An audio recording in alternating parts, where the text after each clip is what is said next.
Ok, pues vamos a empezar a hacer la sumatoria de las fuerzas en Y. ¿Por qué? Pues porque recordemos que siempre que vamos a hacer un análisis vectorial en problemas que se tratan de fuerza de rozamiento, pues siempre hay que empezar en el eje donde se encuentra aquí la normal. Entonces, ¿qué datos vamos a necesitar? Bueno, o qué datos podemos calcular. Bueno, pues si se fijan en este caso podemos calcular nosotros lo que es el peso, ¿sí? El peso. ¿A qué es igual el peso? Bueno, pues recordemos que el peso es igual, ¿sí?, a la masa por la gravedad. Por lo tanto, el peso va a ser igual a la masa. Ya tenemos nosotros una masa que nos da el problema, que son 80 libras.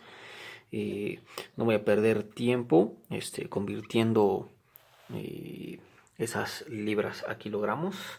Les voy a dar el dato.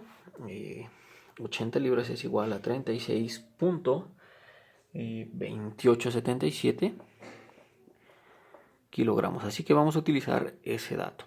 Entonces la masa es igual a 36.2877 kilogramos, que multiplica a quién, pues a la gravedad, que será 9.8 metros por segundo cuadrado.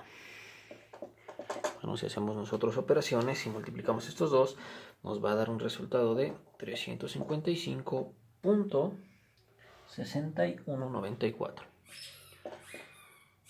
¿Qué unidades? Pues newtons. Ahora, ¿para qué nos va a servir esto? Bueno, pues cuando nosotros hagamos el análisis del eje de las Y, vamos a ver que nosotros necesitamos calcular la componente Y de este peso, o sea, de este de aquí. Empezamos haciendo entonces la sumatoria de las fuerzas en Y. Y vemos que en Y pues no se mueve, por lo tanto la sumatoria de las fuerzas es igual a ¿qué? A 0. Entonces recordemos también, todas las fuerzas hacia arriba son positivas, todas las fuerzas hacia abajo son negativas. Entonces, ¿qué fuerzas tenemos aquí? Bueno, pues tenemos la normal que se dirige hacia arriba, menos la PY que se dirige hacia ¿dónde? Hacia abajo, PY. ¿Y eso es igual a qué? Pues a 0. Si nosotros despejamos, vemos que la normal va a ser igual a la PY. Ese que estaba restando pasa sumando. ¿Cómo calculamos nosotros la componente Y del peso? Bueno, pues recordemos aquí tenemos cierto ángulo. Siempre que vamos a hacer un análisis vectorial, nosotros tenemos que considerar el ángulo con respecto a la horizontal. Entonces, en este caso, el ángulo que a nosotros nos interesa, pues es este ángulo que está aquí. ¿Cuánto mide ese ángulo? Bueno, pues vamos a observar esto. Si se fijan, pues el peso siempre se dirige hacia abajo, ¿sí? Tenemos esta de aquí, que es la superficie de contacto, que sería la horizontal. Y si nosotros trazamos una línea acá, se forma un triángulo rectángulo. Un triángulo rectángulo cuyos ángulos son los siguientes. Bueno, tenemos este de aquí, que es el de 30. El peso con la horizontal pues forman un ángulo de 90 grados.